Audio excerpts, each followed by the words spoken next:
Welcome back to the Roto Experts live at the Daily Fantasy Players Conference in New York City. Got the King, Scott Engel, Mike Cardano, and, of course, Mike Blewitt here. It's a cast of characters, and, of course, we're doing the best we can to get through all the people that no longer can spend their money on FanDuel, as FanDuel has sent out an announcement that they will no longer accept deposits in New York. Mike Cardano, now, you've been one of those guys in social media that likes to put things out there. And do most people, what do they do with your stuff? Spell check it. Print it and wipe themselves. I don't know what they do with it. You know what? We had a contest before and we gave away a new car. I just wanted to point that out. We gave away a new car. That's great. So this is what I put out yesterday. I want you to. We're waiting. I want to know if you guys agree or disagree. Okay. Okay. So many of you have asked me to comment on daily fantasy sports happening in the state of New York. Without getting to the minutiae of the industry, I'll just leave you with the following measured comments. My comments were measured. New York State Attorney General Eric T. Schneiderman's press release, he says that DraftKings and FanDuel are marketed as a game that anyone can win, but, in fact, distributes the vast majority of winnings to a small subset of experienced, highly sophisticated players. These winners constitute roughly 1% of all players on the two sites. Now, my opinion was that Schneiderman's comments were oxymoronic because he's mounting a defense against his own position. Because if a small amount of experienced, highly sophisticated players are winning guaranteed prize pools, then the conclusion is it's skill-based, right? If only a small amount of people keep winning the money, then it can't be purely luck and random.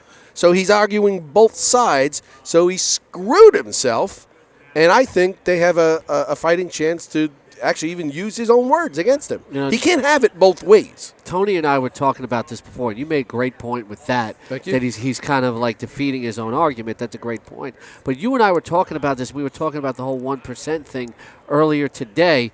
You know, you look at the amount of money that those millionaires have won, and then if you put it in one pool, you know, you could say, okay, they win the vast majority of the financial winnings, but it doesn't take into account the percentage of players that win, because even in the Millionaire Maker, you have a sliding scale that goes all the way back to maybe doubling your money.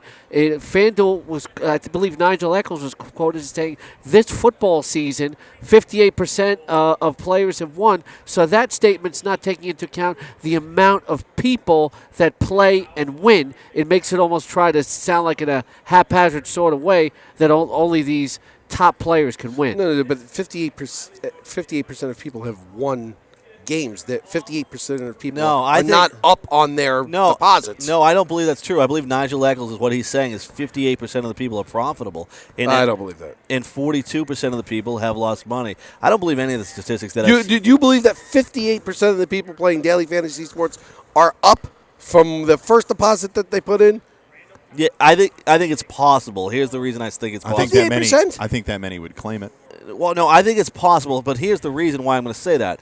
Is we're in fantasy football season. I believe there's people out there that only play football and will play one or two entries, so they've won $4. Hold they've on. won $5. If you play in a tournament, not everybody plays in tournaments, though. Different. Less than 58% of the people win in tournaments. Right. The novice players all play in a tournament. What about novice players put $3 and they try to? No, novice players aren't playing. Not if they listen to our show. In the cash games. I think you're what about wrong the guys who because play 50-50s? that's what I mean. We've done such a good job on education that I think there's a lot of people playing head-to-heads and 50-50s. The problem with the whole 1% thing, though, is it make it sound like only a small percent of people are winning when there's a lot more people winning. It's they try to make it sound like only the very experienced player can Scott, win. but you can't have it both ways. Again, same thing. If everybody's winning, then it's luck.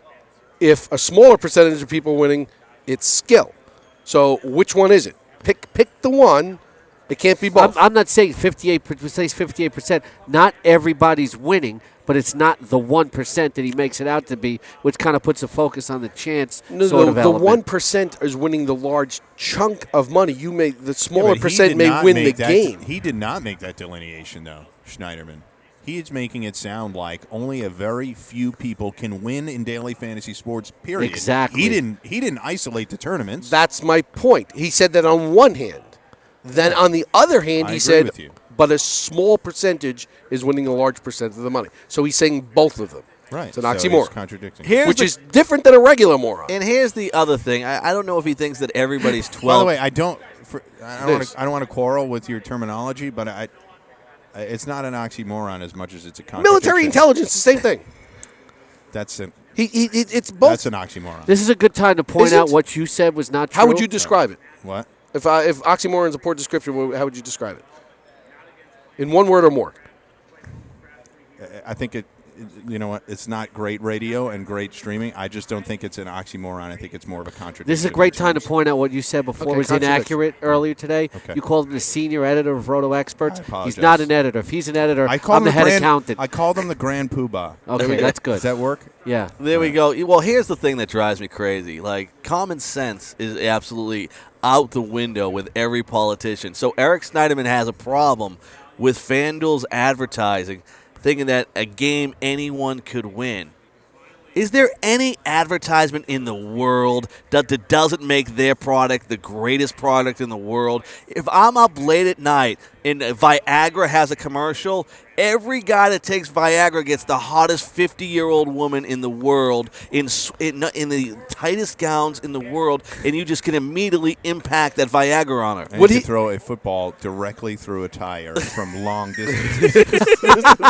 Accurately. Would he be more happy if FanDuel and DraftKings went on the commercial and they say, listen, you could deposit money in here, but you got no snowball's chance in hell of winning